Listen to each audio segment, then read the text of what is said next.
Piala Dunia 1990 yang berlangsung di Italia disebut-sebut sebagai Piala Dunia terburuk sepanjang sejarah turnamen ini berlangsung.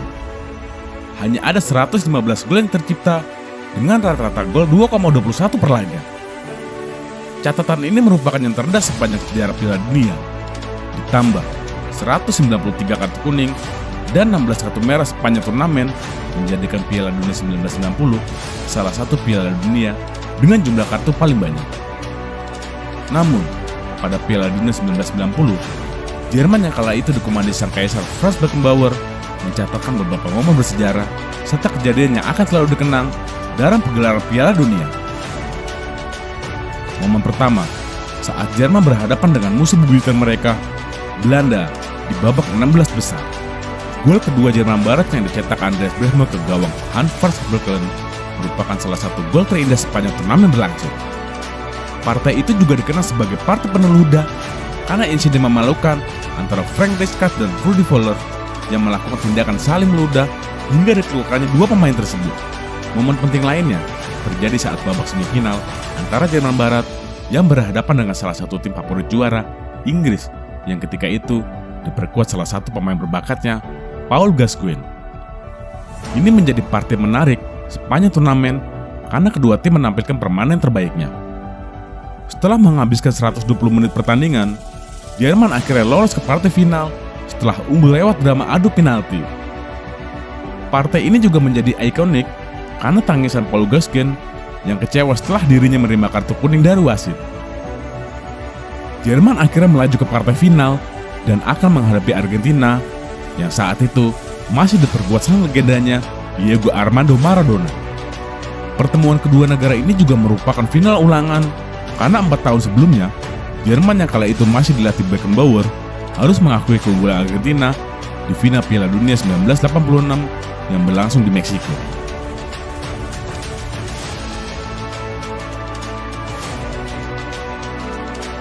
Awalnya tak ada yang menyangka Jerman Barat yang punya skuad pas-pasan mampu melaju ke partai final. Keterbatasan pemain yang memiliki skill individu di atas rata-rata pada skuad Jerman Barat saat itu menjadi alasan Jerman Barat tidak diunggulkan. Namun, Jerman di bawah asuhan Beckenbauer bermain sangat terorganisir ketika bertahan. Maka tak aneh jika banyak pemain lini penyerang lawan yang tak mampu menembus kokohnya lini belakang Jerman Barat saat itu. Begitupun kala Jerman menghadapi Argentina pada laga puncak yang berlangsung di Stadio Olimpico Roma. Para pemain Jerman saat itu seolah berkumpul di area pertahanan sendiri. Banyaknya pemain di dalam kotak penalti membuat Diego Maradona dibuat tak berdaya. Tahu persis kehebatan Maradona, Beckenbauer pun membuat taktik tersendiri untuk Maradona. Anda tak akan bisa menghentikan dia. Satu-satunya cara adalah man marking. Harus ada yang membayangi dia selama 90 menit. Pemain itu tak perlu melakukan apapun, cukup mengganggu Maradona, kata Beckenbauer memberi keterangan. Sosok yang dimaksud Beckenbauer adalah Guy de Boer, bek tengah berusia 29 tahun yang rela melakukan pekerjaan kotor dengan merendahkan dirinya sendiri untuk menyelesaikan salah satu tugas mulia, menjaga ketat Diego Armando Maradona sepanjang laga itu berlangsung.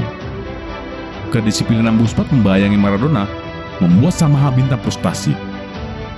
Pergerakannya di lapangan menjadi tak leluasa. Kemanapun Maradona bergerak, di situ ada Busquets.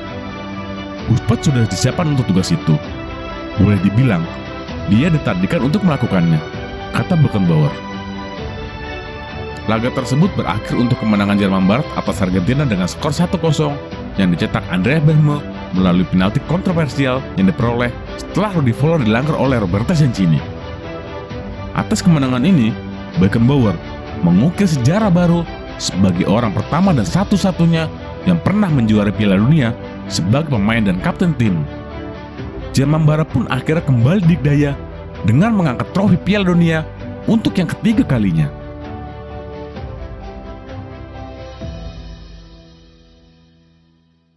Seperti banyaknya sebuah kebangkitan, semua bermula dari kejadian pedih yang tidak mengenakan. Pada awal 2000-an, Jerman jelas jauh tertinggal dengan beberapa negara Eropa lainnya dalam hal pembinaan pemain muda. Datang ke Belanda Belgia di ajang Euro 2000 dengan status juara bertahan, tim Panzer justru terpuruk dan terhenti di babak penyisihan grup. Mereka yang ketika itu masih mengandalkan para pemain berumur seperti Lothar Matthäus, Thomas Hessler, Ulf Christen, dan Oliver Bierhoff harus rela berada di dasar klasemen grup A. Makin tragis karena Jerman tak pernah menang sekalipun. Bahkan Jerman hanya bisa meraih 1 poin dan mengantongi 1 gol saat pulang dari Belanda-Belgia. Sungguh bencana besar untuk ukuran timnas yang sudah 3 kali juara Piala Dunia. Peristiwa itu tentunya membuat Jerman malu bukan kepalang. Tak hanya para punggawa Denpasar, tetapi juga rakyat Jerman pada umumnya. Namun, mereka tak menangisi kegagalan itu dengan berlarut-larut. Mereka beranggapan bahwa bencana yang terjadi pada Euro 2000 adalah dampak dari minimnya stok pemain berkualitas yang ada di Jerman. Federasi Sepak Bola Jerman pun sadar telah mengabaikan regenerasi bakat-bakat muda di Jerman. Lantaran bencana tersebut, membuat Jerman terdorong untuk bangkit. Mereka lalu merespon kejadian itu dengan merancang sistem pembinaan pemain muda. Rencana jangka panjang pun kemudian dibuat. Sarana dan fasilitas dibangun. Training center dipercanggih dengan menempatkan dokter, fisioterapis, dan pelatih fisik kelas wahid di setiap akademi yang mereka miliki. Jerman juga menugaskan pelatih-pelatih profesional untuk menanamkan filosofi sepak bola yang sesuai dengan karakter Jerman, seperti apa yang dinyatakan oleh Franz Beckenbauer. Pesepak bola Jerman memang tak mampu menciptakan pemain hebat macam pemain-pemain Brazil, Argentina, Belanda, ataupun Prancis. Tapi para pesepak bola Jerman bisa menjadi pemain yang sesuai dengan karakteristik orang-orang Jerman, pekerja keras, sistematis, dan mental pemenang. Seperti itulah tujuan program pembinaan usia dini Jerman diciptakan. Jerman ingin sesegera mungkin mengembalikan predikat Über alles pada tim sepak bola mereka.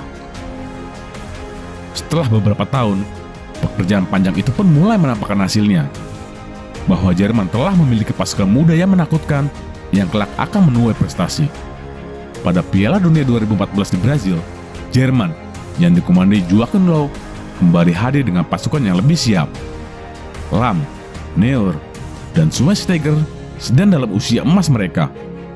Müller, Kroos, Ozil, Hummels, dan Götze seolah-olah tengah berdeklarasi bahwa mereka akan menguasai persepak bolaan dunia. Berada di grup G bersama Portugal, Amerika Serikat, dan Ghana, Jerman tampil solid dan terorganisir di segala lini. Pasukan Joachim Löw mampu lolos sebagai pemuncak grup G. Di babak 16 besar, Jerman bertemu dengan runner-up grup H, Aljazair. Melawan tim asal Afrika itu, Der Panzer dipaksa bermain dalam waktu 120 menit sebelum akhirnya meraih kemenangan 2-1 oleh 2 gol yang dicetak oleh Anders Schürrle dan Mesut Ozil. Jerman kemudian menghadapi Prancis di babak perempat final. Kedua tim bermain terbuka dan saling melancarkan serangan. Namun, gol tunggal Mats Hummels berhasil mengantar Jerman melaju ke semifinal menghadapi sang tuan rumah Brazil. Disinilah kedidayaan pasukan Denpasar diperlihatkan. Layaknya tank panser di medan tempur, walau terlambat panas, semakin melaju, maka akan sulit terhentikan. Dengan kejam dan tanpa ampun, Jerman menggilas dan memporak-porandakan Brazil di kandangnya sendiri. Estadio Horizonte justru menghadirkan mimpi buruk bagi para pendukung Samba. Bertubi-tubi, sepakan bola para pemain Jerman dilesakkan ke gawang Brazil, bagikan meriam-meriam panser Jerman yang menghantam dengan ganas benteng pertahanan musuh. 7 gol dilesakkan Jerman oleh Thomas Müller, Miroslav Klose, Toni Kroos, Sami Khedira, dan Anders Schürrle. Sedangkan gol satu-satunya Brazil dicetak oleh Oscar pada menit ke-90. Mereka membuka spot tuan rumah dengan skor 7-1. Anak-anak menangis, sementara banyak wajah menganga tidak percaya melihat dengan mudahnya pertahanan mereka ditembus oleh pemain-pemain Jerman.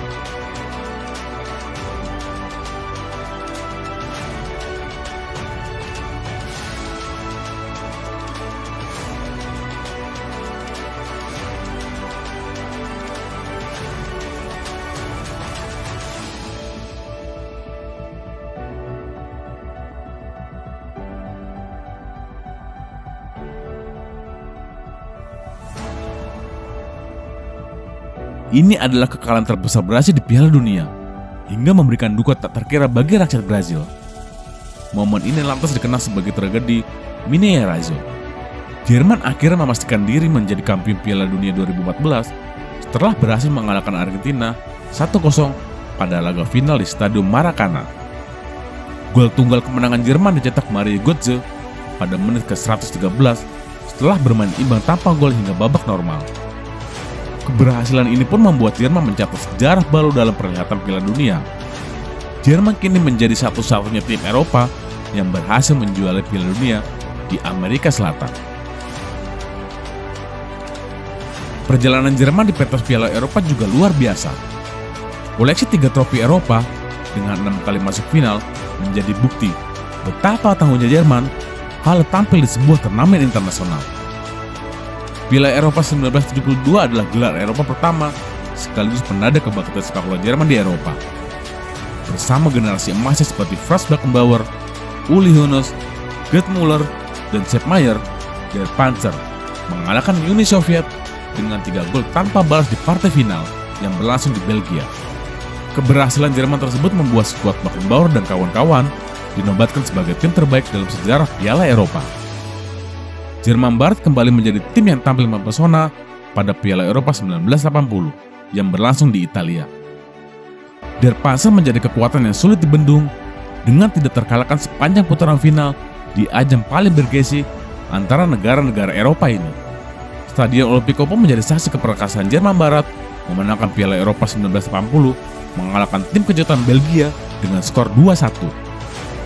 Laga final Piala Eropa 1996 antara Jerman dan Ceko menjadi sebuah duel klasik yang selalu dikenang. Bukan hanya karena ini merupakan turnamen besar yang juaranya diputuskan lewat golden goal, tapi juga merupakan sejarah baru bagi Jerman dengan mempersembahkan gelar juara pertamanya saat wilayah timur dan barat bersatu. Jerman memastikan diri sebagai juara Euro 1996 lewat golden goal yang dicetak oleh Oliver Bierhoff pada menit ke-95. Alhasil, Jerman sukses mengalahkan Republik Ceko dengan skor tipis 2-1. Tampil sebagai negara yang membawa semangat medan tempur dalam setiap pertandingan sepak bolanya, Jerman terus menggetarkan dunia dengan rentetan prestasi yang membanggakan. Kemenangan dan gelar juara Piala Dunia memang mustahil menghidupkan kembali korban jiwa yang terjadi akibat perang, tapi paling tidak membantu suatu bangsa dalam memulihkan luka serta mengembalikan spirit yang terjabik. Jerman memang tak lagi berminat dalam perang, bukan karena negara mereka kekurangan ksatria, tapi karena kini para prajurit terbaiknya ada di lapangan hijau. Senapan, peluru dan granat tak ada lagi di tangan mereka, tapi tergantikan oleh kostum dan sepatu Adidas yang biasa mereka kenakan di setiap pertandingan. Panzer-panzer Jerman yang begitu melegenda di setiap medan pertempuran kini bertransformasi menjadi pesepak bola tangguh di kancah sepak bola dunia. Mental prajurit yang selalu patuh pada komando di medan tempur mendorong mereka untuk lebih memilih tampil kokoh dan terorganisir di atas lapangan hijau. Karena di medan perang, seni dan elegansi memang tak punya tempat.